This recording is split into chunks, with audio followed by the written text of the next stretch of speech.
অসমৰ পৰা গৈ দিল্লীত আমি মহামান্য উচ্চতম ন্যায়ালয়ৰ মুখ্য ন্যায়াধীশগৰাকীক আমি পত্ৰ প্ৰেৰণ কৰিছোঁ। ভাৰতৰ প্ৰধানমন্ত্ৰীক আমি লিখিতভাৱে জনাইছোঁ, গৃহমন্ত্ৰীক জনাইছোঁ, আমি ৰাষ্ট্ৰীয় মানৱ অধিকাৰ আয়োগ জনাইছোঁ, শিশু অধিকাৰ আয়োগ জনাইছোঁ, আমি মহিলা সুৰক্ষা অধিকাৰ আয়োগক জনাইছোঁ যে অসমৰ সংখ্যালঘুসকলে এই মুহূৰ্তত হিমন্ত বিশ্ব শৰ্মা চৰকাৰৰ নেতৃত্বত নিৰাপদ নহয়।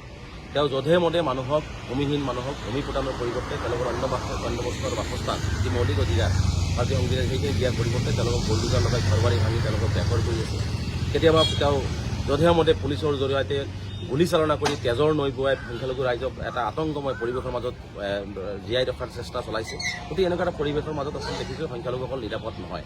আৰু মুখ্যমন্ত্ৰী ডাঙৰীয়াই এটা হাস্যকৰ কথা কৈছে যে সংখ্যালঘুসকল নিৰাপদ। গতিকে আমি স্পষ্টকৈ মুখ্যমন্ত্ৰীক প্ৰশ্ন কৰিব বিচাৰিম, যিজন মুখ্যমন্ত্ৰী আমি চিৰাঙৰ তেওঁ সংবাদ মাধ্যমৰ কথাটো বিশ্বাস কৰিম না অন ৰেকৰ্ড বিধানসভাৰ কথাটো বিশ্বাস কৰিম? যিজন মুখ্যমন্ত্ৰী বিধানসভাত কৈছে যে আমি উজনি অসমত কোনো শ্ৰমিক গ'লে তাত নিৰাপত্তাৰ দায়িত্ব ল'ব নোৱাৰিম, তেনেহ'লে মুখ্যমন্ত্ৰী ডাঙৰীয়াই এটা মুখ্যমন্ত্ৰীক কেইটা চশমাৰে কথা কয়?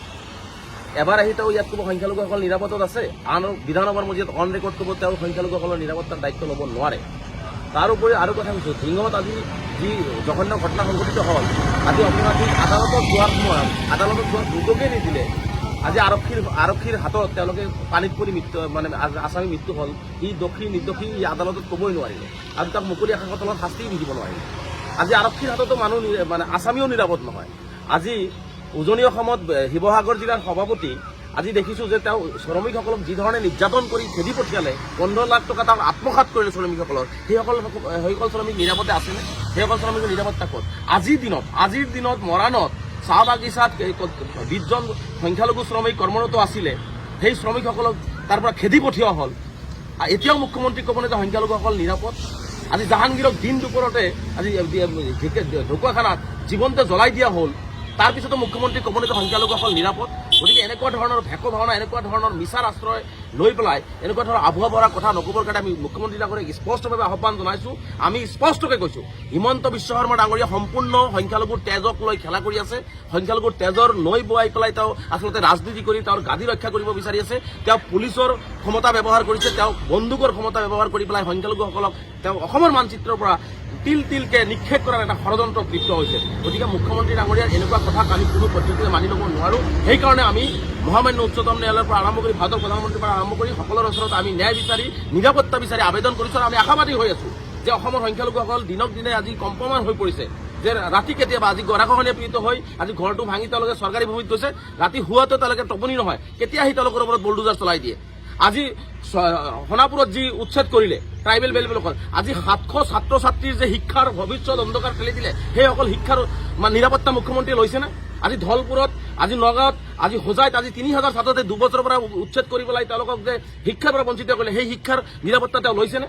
গতিকে তেওঁ শিক্ষা, ৰাজনৈতিক, সামাজিক সকলো নিৰাপত্তাৰ পৰা তেওঁ আচলতে আঁতৰি আছে আৰু সংখ্যালঘুসকলক তেওঁ তিলকে ধ্বংসৰ মুখলৈ ঠেলি দি আছে। গতিকে এইটো আমি কোনো পদ্ধতিতে সহজভাৱে মানি নলওঁ আৰু মুখ্যমন্ত্ৰীক এনেকুৱা কথা নক'বৰ কাৰণে মই পুনৰবাৰ স্পষ্টভাৱে আহ্বান জনাইছোঁ। আৰু মুখ্যমন্ত্ৰীক এনেকুৱা ধৰণৰ সংখ্যালঘুক নিধনযোগ্য, সংখ্যালঘুক বেঘৰ কৰা, সংখ্যালঘুৰ ওপৰত নিৰ্মম অত্যাচাৰ কৰা, আমি যিহেতু আৰ্জি দিছোঁ, এইবিলাক যদি কোনো ধৰণৰ ন্যায় আমি নাপাওঁ, আমি গণতান্ত্ৰিকভাৱে আমি ৰাজপথত আমি ওলাই আহিম আৰু তাৰ বাবে যদি কোনো অপ্ৰীতিকৰ পৰিস্থিতি সম্পূৰ্ণ মুখ্যমন্ত্ৰী জগৰীয়া হ'ব। আৰু লগতে মুখ্যমন্ত্ৰীয়ে আৰু এটা কথা স্পষ্টকৈ কৈছে যে আমছুৱে এটা অৰাজনৈতিক ছাত্ৰ সংগঠন, গণতান্ত্ৰিক ছাত্ৰ সংগঠন।